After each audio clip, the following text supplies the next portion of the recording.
Welcome back. ಬನ್ನಿ ಕರ್ನಾಟಕದ ಕೆಲವೊಂದಷ್ಟು ಪ್ರಮುಖ ಸುದ್ದಿಯನ್ನು ಕ್ವಿಕ್ ಆಗಿ ನೋಡೋಣ. ಕರ್ನಾಟಕ ಎಕ್ಸ್‌ಪ್ರೆಸ್‌ನಲ್ಲಿ ತುಮಕೂರು ಮತ್ತು ಕೋಲಾರದಲ್ಲಿ ಆರ್ಎಸ್ಎಸ್ ಪ್ರಕ್ರಿಯೆಯಲ್ಲಿ ಬಿಎಲ್ಒಗಳ ಕಳ್ಳಾಟ ಬಯಲಾಗಿದೆ. ಮನೆ ಮನೆಗೆ ತೆರಳಿ ಮಾಹಿತಿ ಸಂಗ್ರಹಿಸುವ ಬದಲು ದೇವಸ್ಥಾನ ಮಸೀದಿಗಳಲ್ಲಿ ಅರ್ಜಿ ಭರ್ತಿ ಮಾಡ್ತಾ ಇದ್ದಾರೆ. ಅಫ್ಜಲ್ಪುರದಲ್ಲಿ ಲಾಕಪ್ನಿಂದ ಪೋಕ್ಸೋ ಆರೋಪಿ ಎಸ್ಕೇಪ್ ಆಗಿದ್ದಾನೆ. 3 ಪೊಲೀಸರ ತಲೆದಂಡವಾಗಿದೆ. ತುಮಕೂರು ಜಿಲ್ಲೆ ಕುಣಿಗಲ್ ಪಟ್ಟಣದ 19ನೇ ವಾರ್ಡ್ನಲ್ಲಿ ಎಸ್ಐಆರ್ ಪ್ರಕ್ರಿಯೆಯಲ್ಲಿ ಸಿಬ್ಬಂದಿ ಕಳ್ಳಾಟ ಬಯಲಾಗಿದೆ. ಅಂಗನವಾಡಿ ಕಾರ್ಯಕರ್ತೆ ಇಂದುಮತಿ ಮನೆ ಮನೆಗೆ ತೆರಳದೆ ನಿಯಮಬಾಹಿರವಾಗಿ ಸಾಮೂಹಿಕ ಎಸ್ಐಆರ್ ಪ್ರಕ್ರಿಯೆ ನಡೆಸ್ತಾ ಇರೋದು ಬೆಳಕಿಗೆ ಬಂತು. ನೋಡಿ, ಈಗ ಅಕಸ್ಮಾತ್ ಇವ್ರ ಮನೇಲಿ ಒಂದು ಹೊಸ ಸೇರ್ಪಡೆ ಇರ್ತದಪ್ಪ. ಬಿಎಲ್ಒಗಳೇ ಇಲ್ಲದೆ ಎಸ್ಐಆರ್ ಅರ್ಜಿಯನ್ನು ತುಂಬಿದ್ದ ಮಹಿಳೆಯನ್ನ ಸಾರ್ವಜನಿಕರು ಪ್ರಶ್ನಿಸಿದ್ದಾರೆ. ಈ ವೇಳೆ ಸಿಬ್ಬಂದಿ ನಿಯಮ ಉಲ್ಲಂಘನೆ ಮಾಡ್ತಾ ಇರೋದು ಗೊತ್ತಾಗಿದೆ. ಆಕ್ರೋಶಗೊಂಡ ಸಾರ್ವಜನಿಕರು ಅಂಗನವಾಡಿ ಕಾರ್ಯಕರ್ತೆಯನ್ನ ತರಾಟೆಗೆ ತೆಗೆದುಕೊಂಡಿದ್ದಲ್ಲದೆ ಇಡೀ ಘಟನೆಯನ್ನ ಮೊಬೈಲ್ನಲ್ಲಿ ರೆಕಾರ್ಡ್ ಮಾಡಿ ಆಕ್ರೋಶ ವ್ಯಕ್ತಪಡಿಸಿದ್ದಾರೆ. ನೀವು ಒಂದು ಪಕ್ಷಕ್ಕೋಸ್ಕರ ಮಾಡ್ತೀನಿ ಅಂತಂದ್ರೆ ಗ್ಯಾರಂಟಿ ತಹಸೀಲ್ದಾರ್ ತಗೊಂಡು ಕಂಪ್ಲೇಂಟ್ ಮಾಡ್ತೀನಿ. ಹೇಳ್ತಾ ಇದ್ದೀನಿ. ನಾನು ಯಾರ ಮನೆದು ಊಟ ಮಾಡಲ್ಲ, ನೀರು ಕುಡಿಯಲ್ಲ, ಯಾರ ಹತ್ರ ದುಡ್ಡು ಇಸ್ಕೊಂಡಿಲ್ಲ. ಊಟ ಮಾಡಲ್ಲ, ಅವೆಲ್ಲ ಬೇಡ ಮೇಡಮ್. ಸರಿನಾ? ಊಟ ಗೀಟ ಅವೆಲ್ಲ ಬೇಡ. ನಿಮ್ ಜೊತೆ ಬರ್ತೀನಿ. ಬನ್ನಿ ತೋರಿಸ್ತೀವಿ. ಬರ್ಬೇಕು ಮೇಡಮ್, ಪ್ರತಿ ಮನೆಗೂ ಭೇಟಿ ಕೊಡ್ಬೇಕು. ನೀವು ಕೇಳ್ಬೇಕು 19 ವಾರ್ಡ್ ಇದೆಯಾ ಕೊಡಿ, ID ಕಾರ್ಡ್ ಕೇಳ್ಬೇಕು ನೀವು. ಕೋಲಾರದಲ್ಲೂ ಮನೆ ಮನೆಗೆ ತೆರಳಿ ಮತದಾರರ ಪಟ್ಟಿ ಪರಿಷ್ಕರಣೆ ಮಾಡಿ ಸಮೀಕ್ಷೆ ಮಾಡೋ ಬದಲಿಗೆ ಸಿಬ್ಬಂದಿ ಹೊಸತೊಂದು ಪರ್ಯಾಯ ವ್ಯವಸ್ಥೆಯನ್ನು ಕಂಡುಕೊಂಡ್ರು. ಮಸೀದಿ, ಅಂಗನವಾಡಿ ಮತ್ತು ದೇವಾಲಯಗಳ ಬಳಿ ಅರ್ಜಿ ಭರ್ತಿ ಮಾಡೋ ಕೆಲಸ ಮಾಡ್ತಿದ್ದಾರೆ. ಕೋಲಾರದ ಶಾಹಿನ್ ಶಾ ನಗರ ಮಸೀದಿ, ರಹಮತ್ ನಗರದ ಅಂಗನವಾಡಿ ಕೇಂದ್ರ, ಕುರುಬರಪೇಟೆಯ ದೇವಾಲಯದಲ್ಲಿ ಬಿಎಲ್ಒ ಹಾಗೂ ಸಿಬ್ಬಂದಿಯಿಂದ ಸಮೀಕ್ಷೆ ನಡೀತಾ ಇದೆ. ಕಳೆದ 2 ದಿನಗಳಿಂದ ಇದೇ ರೀತಿ ಸಾರ್ವಜನಿಕರಿಂದ ಮಾಹಿತಿ ಪಡೆದು ಸರ್ವೆ ಪ್ರಕ್ರಿಯೆ ಮಾಡಲಾಗ್ತಾ ಇದೆ. ರಹಮತ್ ನಗರದ ಈ ಒಂದು ಅಂಗನವಾಡಿ ಕೇಂದ್ರದ ಬಳಿ ಇದ್ದೀನಿ. ಈ ಒಂದು ಅಂಗನವಾಡಿ ಕೇಂದ್ರದಲ್ಲಿ ಮತದಾರರನ್ನ ಕರೆಸ್ಕೊಂಡು ಈ ಒಂದು ಪರಿಷ್ಕರಣೆ ಕಾರ್ಯ ಅಂದರೆ ಅರ್ಜಿಯನ್ನು ವಿತರಣೆ ಮಾಡುವಂಥ ಒಂದು ಕೆಲಸ ಮಾಡಲಾಗ್ತಾ ಇದೆ. ನಾನು ದೃಶ್ಯದಲ್ಲಿ ನೋಡೋದಾದರೆ ಈಗಾಗಲೇ ಅಂಗನವಾಡಿ ಬಳಿ ಸಾಕಷ್ಟು ಜನ, ಅಂದರೆ ಈ ಏರಿಯಾದಲ್ಲಿರುವಂಥ ಸಾಕಷ್ಟು ಜನ ಇಲ್ಲಾಗಲೇ ಮತದಾರರನ್ನ ಇಲ್ಲಿಗೆ ಕರೆಸ್ಕೊಂಡು ಆ ಒಂದು ಪರಿಷ್ಕರಣಾ ಅರ್ಜಿ ಏನಿದೆ ಅದನ್ನು ವಿತರಣೆ ಮಾಡುವಂಥ ಕೆಲಸ ಮಾಡಲಾಗ್ತಾ ಇದೆ. ಕಲಬುರಗಿ ಜಿಲ್ಲೆ ಅಫ್ಜಲ್ಪುರ ಪೊಲೀಸ್ ಠಾಣೆಯಲ್ಲಿ ಭಾರೀ ಭದ್ರತಾ ಲೋಪ ಬೆಳಕಿಗೆ ಬಂದಿದೆ. ಪೋಕ್ಸೋ ಪ್ರಕರಣದಲ್ಲಿ ಬಂಧನಕ್ಕೊಳಗಾಗಿದ್ದ ಆರೋಪಿ ಮಂಜುನಾಥ್ ಎಂಬಾತ ಪೊಲೀಸ್ ಠಾಣೆ ಲಾಕಪ್ನಿಂದ ಪರಾರಿಯಾಗಿದ್ದಾನೆ.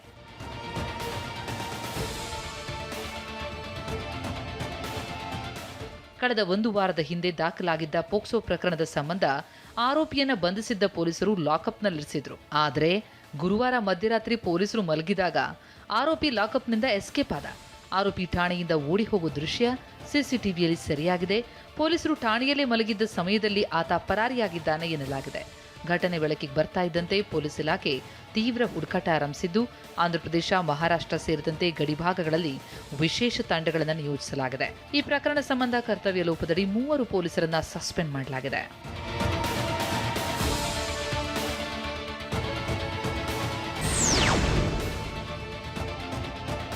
ಮಂಡ್ಯ ಬಳಿ ಬೆಂಗಳೂರು ಮೈಸೂರು ಹಳೆ ಹೆದ್ದಾರಿಯಲ್ಲಿ ಸಿನಿಮೀಯ ರೀತಿಯ ಫೈರಿಂಗ್ ಪ್ರಕರಣವೊಂದು ಬೆಳಕಿಗೆ ಬಂತು. ಮೆಡಿಸಿನ್ ತುಂಬಿಕೊಂಡು ಬೆಂಗಳೂರಿನಿಂದ ಮಂಡ್ಯ ಕಡೆಗೆ ಬರ್ತಾ ಇದ್ದ ಕಂಟೈನರ್ ಲಾರಿಯನ್ನ ಐಷಾರಾಮಿ ಕಾರ್ನಲ್ಲಿ ಬಂದಿದ್ದ ಗ್ಯಾಂಗ್ ಅಡ್ಡಗಟ್ಟುವುದಕ್ಕೆ ಯತ್ನಿಸಿದೆ. ಚಾಲಕ ಲಾರಿ ನಿಲ್ಲಿಸದೆ ಮುಂದುವರೆದಾಗ ಆತನ ಮೇಲೆ ಗುಂಡು ಹಾರಿಸಿರುವ ಶಂಕೆ ವ್ಯಕ್ತವಾಗಿದೆ. ಮೈಸೂರು ಮೂಲದ ಲಾರಿ ಚಾಲಕ ಶಂಕರನ್ನ ಗುರಿಯಾಗಿಸಿ ದಾಳಿ ಮಾಡಲಾಯಿತು. ಈ ಕೃತ್ಯದ ಹಿಂದೆ ಮಂಡ್ಯದ ಉದ್ಯಮಿಯೊಬ್ಬರ ಪುತ್ರ ಹಾಗೂ ಆತನ ಗ್ಯಾಂಗ್ ಕೈವಾಡವಿದೆ ಎಂಬ ಆರೋಪ ಕೇಳಿಬಂದಿದೆ. ಪ್ರಕರಣ ಸಂಬಂಧ ಪೊಲೀಸರು ತನಿಖೆ ನಡೆಸುತ್ತಿದ್ದಾರೆ.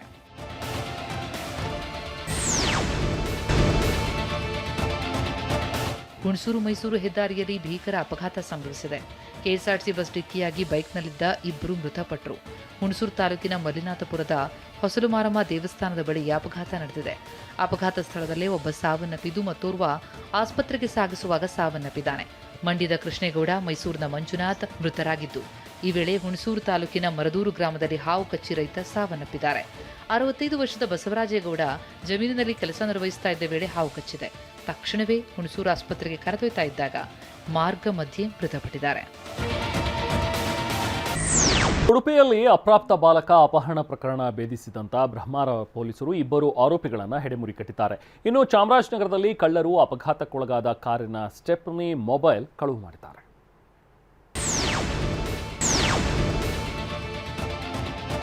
ಕೊಪ್ಪಳ ಜಿಲ್ಲೆ ಕನಕಗಿರಿ ತಾಲೂಕಿನಲ್ಲಿ ನಡೆಯುತ್ತಿದ್ದ ಅಕ್ರಮ ಮರಳು ಗಣಿಗಾರಿಕೆ ಮೇಲೆ ಲೋಕಾಯುಕ್ತ ಅಧಿಕಾರಿಗಳು ದಾಳಿ ನಡೆಸಿದ್ದಾರೆ.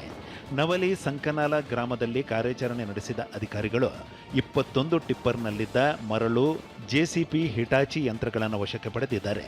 ನವಲಿಯಲ್ಲಿ ಹುಸೇನಾಬಿ, ಸಂಕನಾಳದ ಶಂಕರಪ್ಪ, ಭಾಗಪ್ಪ, ಹುಲಿಗೆಮ್ಮ, ವೀರೇಶಪ್ಪ, ಶ್ಯಾಮಪ್ಪ, ನಿಂಗಪ್ಪ, ಮಹಂಕಾಳಮ್ಮ ಸೇರಿ 9 ಜನರ ವಿರುದ್ಧ ಕೇಸ್ ದಾಖಲಿಸಿದ್ದಾರೆ.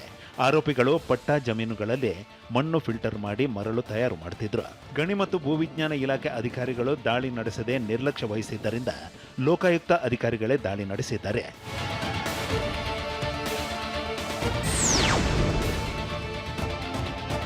ಬಾಡಿಗೆದಾರರಿಗೆ ಅಕ್ರಮವಾಗಿ ನಿವೇಶನ ಹಂಚಿಕೆ ಮಾಡಿದ ಆರೋಪದಲ್ಲಿ ಬಾಗಲಕೋಟೆ ಪಟ್ಟಣ ಅಭಿವೃದ್ಧಿ ಪ್ರಾಧಿಕಾರದ ಪುನರ್ವಸತಿ ಕಚೇರಿ ಮೇಲೆ ಲೋಕಾಯುಕ್ತ ಅಧಿಕಾರಿಗಳು ದಾಳಿ ನಡೆಸಿದ್ದಾರೆ.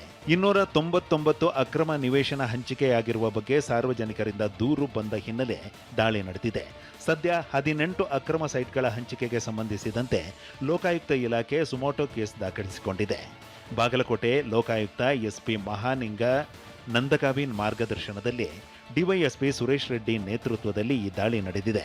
ಬಿಟಿಡಿಎ ಕಚೇರಿಯಲ್ಲಿ ಬೀಡು ಬಿಟ್ಟಿರುವ ಅಧಿಕಾರಿಗಳು ಅಗತ್ಯ ದಾಖಲೆಗಳನ್ನು ಕಲೆ ಹಾಕಿ ಪರಿಶೀಲನೆ ನಡೆಸುತ್ತಿದ್ದಾರೆ.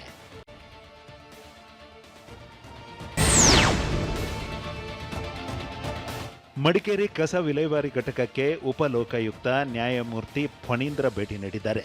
ಕಸ ವಿಲೇವಾರಿ ಘಟಕದಲ್ಲಿನ ಅವ್ಯವಸ್ಥೆ ನೋಡಿ ನ್ಯಾಯಮೂರ್ತಿ ಕೆಎನ್ ಫಣೀಂದ್ರ ಆಕ್ರೋಶ ವ್ಯಕ್ತಪಡಿಸಿದ್ದಾರೆ. ಮಡಿಕೇರಿ ನಗರಸಭೆ ಅಧಿಕಾರಿಗಳನ್ನ ಉಪ ಲೋಕಾಯುಕ್ತ ನ್ಯಾಯಮೂರ್ತಿ ಫಣೀಂದ್ರ ತರಾಟೆಗೆ ತೆಗೆದುಕೊಂಡಿದ್ದಾರೆ. ಘಟಕದಲ್ಲಿ ಕಸದ ಕೊಳಚೆ ನೀರು ಸಂಸ್ಕರಣೆಗೆ ವ್ಯವಸ್ಥೆಯೇ ಇಲ್ಲ. ಕಸದ ಕೊಳಚೆ ನೀರು ಬೆಟ್ಟದ ಕೆಳಗೆ ಹರಿಯುತ್ತಿದೆ. ರಾಜ್ಯದಲ್ಲಿ ಎಲ್ಲೂ ಕೂಡ ಇಂಥ ಪರಿಸ್ಥಿತಿ ಇಲ್ಲ ಎಂದು ಅವರು ಜರಿದಿದ್ದಾರೆ. ಮಾಲಿನ್ಯ ನಿಯಂತ್ರಣ ಮಂಡಳಿ ಅಧಿಕಾರಿಗಳ ವಿರುದ್ಧವೂ ಆಕ್ರೋಶ ವ್ಯಕ್ತಪಡಿಸಿದ ಉಪಲೋಕಾಯುಕ್ತ ಮೈಸೂರಿನ ಕಸ ವಿಲೇವಾರಿ ವ್ಯವಸ್ಥೆ ಬಗ್ಗೆ ಮೆಚ್ಚುಗೆ ವ್ಯಕ್ತಪಡಿಸಿದ್ದಾರೆ. ಮೈಸೂರು ಕಸ ವಿಲೇವಾರಿ ಘಟಕಕ್ಕೆ ಭೇಟಿ ನೀಡಿ ಅಧ್ಯಯನ ನಡೆಸುವಂತೆ ಅಧಿಕಾರಿಗಳಿಗೆ ಸಲಹೆ ನೀಡಿದ್ದಾರೆ.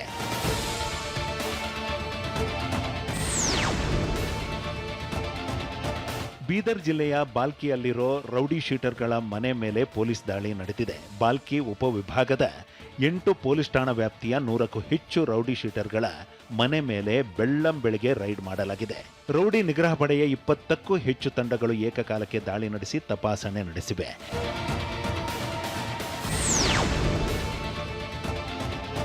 ಅಪಘಾತಕ್ಕೊಳಗಾದ ಕಾರ್ನಲ್ಲಿದ್ದ ಸ್ಟೆಪ್ನಿ ಮೊಬೈಲ್ ಕಳವು ಮಾಡಿದ ಘಟನೆ ಹನೂರು ತಾಲೂಕಿನ ಮಲೆ ಮಹದೇಶ್ವರ ಬೆಟ್ಟ ರಸ್ತೆಯ ಹಾಲಹಳ್ಳ ಬಳಿ ನಡೆದಿದೆ. ನಿಯಂತ್ರಣ ತಪ್ಪಿ ತಡೆಗೋಡೆಗೆ ಗುದ್ದಿ ನಿಂತಿದ್ದ ಕಾರ್ನಲ್ಲಿ ಕಳ್ಳತನ ನಡೆದಿದೆ. ಅಪಘಾತವಾಗುತ್ತಿದ್ದಂತೆ ಕಾರ್ ಚಾಲಕ ಕಾರನ್ನ ಅಲ್ಲೇ ಬಿಟ್ಟು ಮಲೆ ಮಹದೇಶ್ವರ ಬೆಟ್ಟಕ್ಕೆ ತೆರಳಿದ್ದ. ಆದರೆ ಮುಂಜಾನೆ ಬಂದು ನೋಡಿದ್ರೆ ಮೊಬೈಲ್ ಕಾರಿನ ಸ್ಟೆಪ್ನಿಯೇ ಮಾಯವಾಗಿತ್ತು. ಶ್ರೀಕಾಂತ್ ಎಂಬ ಸ್ಥಳೀಯ ವಿಡಿಯೋ ಮಾಡಿ ಕಳ್ಳತನದ ವಿರುದ್ಧ ಆಕ್ರೋಶ ಹೊರಹಾಕಿದ್ದಾರೆ.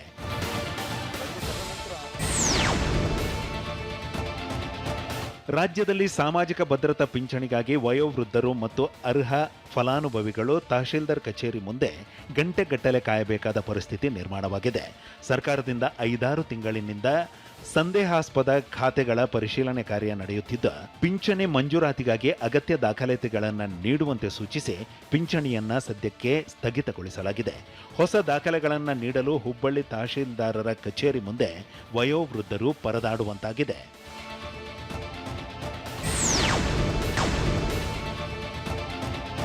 ಮಾವು ಬೆಂಬಲ ಘೋಷಣೆ ವಿಚಾರವಾಗಿ ಕೇಂದ್ರ ಸರ್ಕಾರ ಘೋಷಣೆ ಮಾಡಿದ್ದ ಬೆಂಬಲ ಬೆಲೆ ವಿಸ್ತರಣೆಗೆ ಸರ್ಕಾರ ಮನವಿ ಸಲ್ಲಿಸಿದೆ. ಕೇಂದ್ರ ಸರ್ಕಾರ ಕ್ವಿಂಟಲ್ಗೆ 1750 ರೂಪಾಯಿಯಂತೆ 1.30 ಲಕ್ಷ ಮೆಟ್ರಿಕ್ ಟನ್ ಮಾವು ಖರೀದಿಗೆ ಆದೇಶ ಮಾಡಿತ್ತು. ಆದರೆ ಈಗಾಗಲೇ ಜೂನ್ 30ಕ್ಕೆ 12,700 ಜನ ರೈತರ ನೋಂದಣಿಯಾಗಿದೆ. ಕೋಲಾರ, ಚಿಕ್ಕಬಳ್ಳಾಪುರ, ಬೆಂಗಳೂರು ಗ್ರಾಮಾಂತರ ಜಿಲ್ಲೆಯ ರೈತರಿಂದ ನೋಂದಣಿ ಕಾರ್ಯ ಮುಂದುವರೆದಿದೆ. 1.30 ಲಕ್ಷ ಮೆಟ್ರಿಕ್ ಟನ್ ಮಾವು ಖರೀದಿ ಮಿತಿ ಮುಗಿದ ಹಿನ್ನೆಲೆಯಲ್ಲಿ 5.20 ಲಕ್ಷ ಮೆಟ್ರಿಕ್ ಟನ್ ಖರೀದಿ ವಿಸ್ತರಣೆ ಮಾಡುವಂತೆ ಕೇಂದ್ರ ಕೃಷಿ ಇಲಾಖೆಗೆ ಪತ್ರ ಬರೆಯಲಾಗಿದೆ.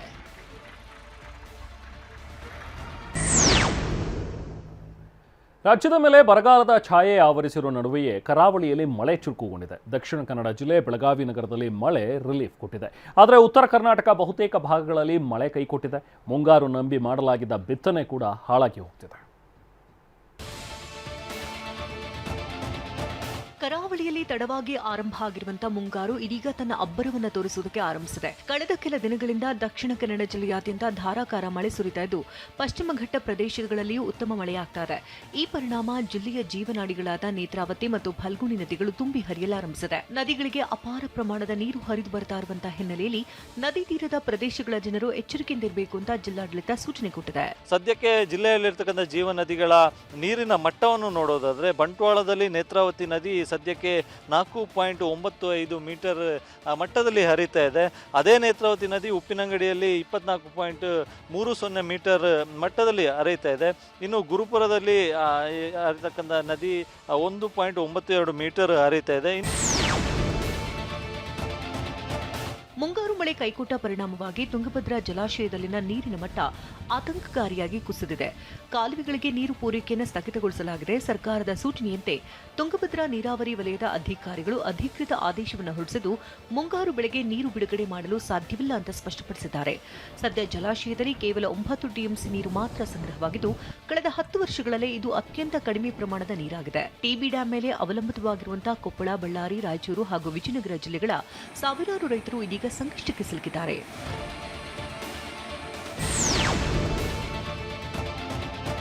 ಬಾಗಲಕೋಟೆ ಜಿಲ್ಲೆಯಲ್ಲಿ ಇಂದಿಗೂ ಸಮರ್ಪಕ ಮಳೆ ಸುರಿಯದ ಕಾರಣಕ್ಕೆ ಮುಂಗಾರು ಮಳೆ ನಂಬಿ ಬಿತ್ತನೆ ಮಾಡಿದಂತ ರೈತರು ಸಂಕಷ್ಟವನ್ನು ಎದುರಿಸುತ್ತಿದ್ದಾರೆ. ಬಾಗಲಕೋಟೆ ಜಿಲ್ಲೆಯ ಬಾದಾಮಿ ತಾಲೂಕಿನ ಹೂಲಗೇರಿಯಲ್ಲಿ ಹೆಸರು ಬಿತ್ತನೆ ಮಾಡಿದಂತ ರೈತರಿಗೆ ಮಳೆ ಕೊರತೆ ಹೊಡೆತವನ್ನು ಕೊಟ್ಟಿದೆ. ಜಿಲ್ಲೆಯಲ್ಲಿ ಬಿತ್ತನೆ ಪ್ರಮಾಣವೂ ಕಡಿಮೆಯಾಗಿದ್ದು ಬಿತ್ತಿದಂತಹ ಬೆಳೆಗೂ ಮಳೆರಾಯನ ಮುನಿಸು ಆಪತ್ತನ್ನು ತಂದಿದೆ. ಹೊಲದಲ್ಲಿ ಸಮರ್ಪಕ ಮಳೆಯಾಗದೆ ಹೆಸರು ಬೆಳೆ ಬಾಡ್ತಾ ಇದೆ. ಹಾಗಾಗಿ ಅಧಿಕಾರಿಗಳು ಸ್ಥಳಕ್ಕೆ ಭೇಟಿಯನ್ನು ಕೊಟ್ಟು ಸೂಕ್ತ ಪರಿಹಾರ ನೀಡಬೇಕು ಅಂತ ರೈತರು ಆಗ್ರಹಿಸಿದ್ದಾರೆ. ನಿರೀಕ್ಷೆಗೆ ತಕ್ಕಂತೆ ಮಳೆ ಬಾರದೆ ಬಿತ್ತನೆ ಪ್ರಮಾಣ ಕಡಿಮೆಯಾಗಿದೆ. ಇದರಿಂದ ಕ್ರಮೇಣ ಇಳುವರಿ ಮೇಲೆ ಪರಿಣಾಮ ಬೀಳೋ ಸಾಧ್ಯತೆ ಇದೆ ಎನ್ನಲಾಗಿದೆ.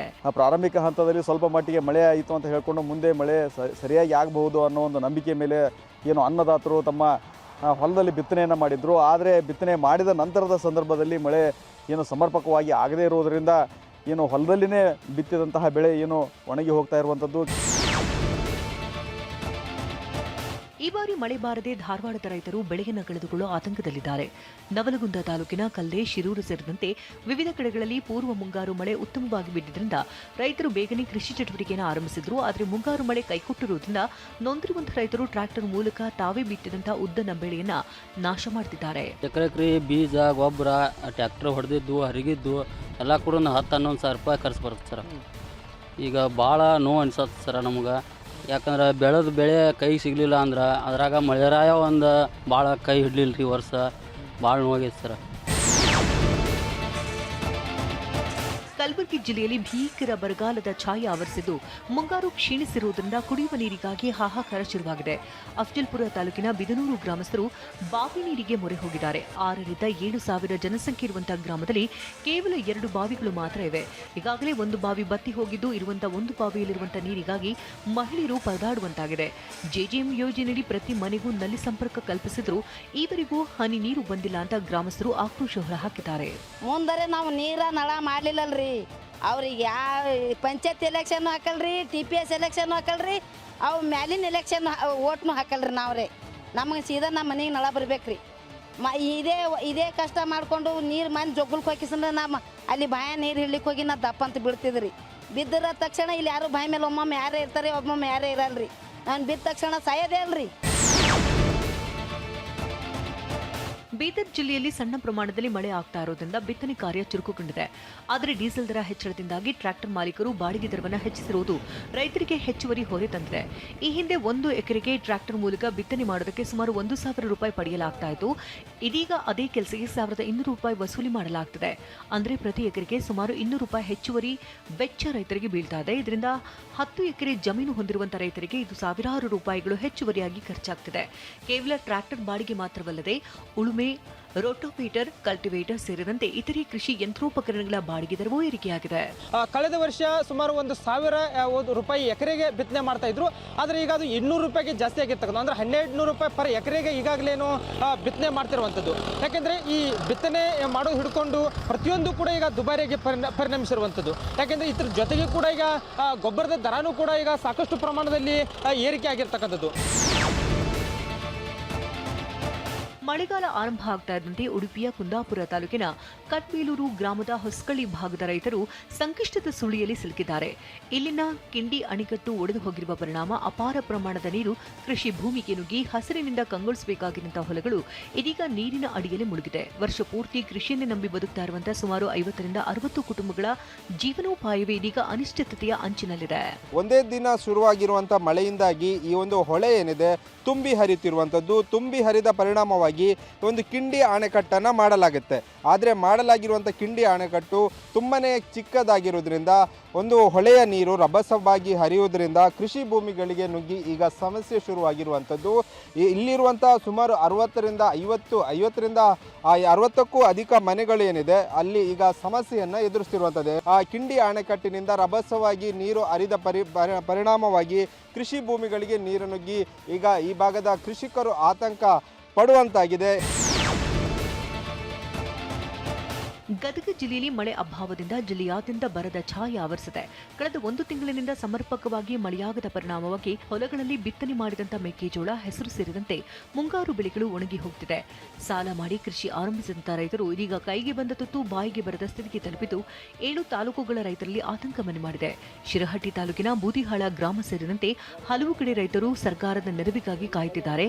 ಇದೀಗ ಮಳೆ ಬಂದರೂ ಬೆಳೆ ಉಳಿಯುವಂತಹ ಪರಿಸ್ಥಿತಿ ಇಲ್ಲ ಅಂತ ರೈತರು ಅಳಲು ತೋಡ್ಕೊಂಡಿದ್ದು ಗದಗ ಜಿಲ್ಲೆಯನ್ನ ತಕ್ಷಣವೇ ಬರಪೀಡಿತ ಜಿಲ್ಲೆ ಅಂತ ಘೋಷಣೆ ಮಾಡಬೇಕು ಅಂತ ಆಗ್ರಹಿಸಿದ್ದಾರೆ. ಮಳೆ ಆಗಿದ್ರೆ ಈ ಪೀಕ್ ಹಿಂಗೆ ಇರ್ತಿದ್ದಿಲ್ಲ ಸರ್, ನಡೆದ ಮಟ್ಟ ಇರ್ತಿದ್ರಿ. ಅದಕ್ಕೆ ಮಳೆ ಅಂಕರ ಆಗಿಲ್ಲ ಸರ್.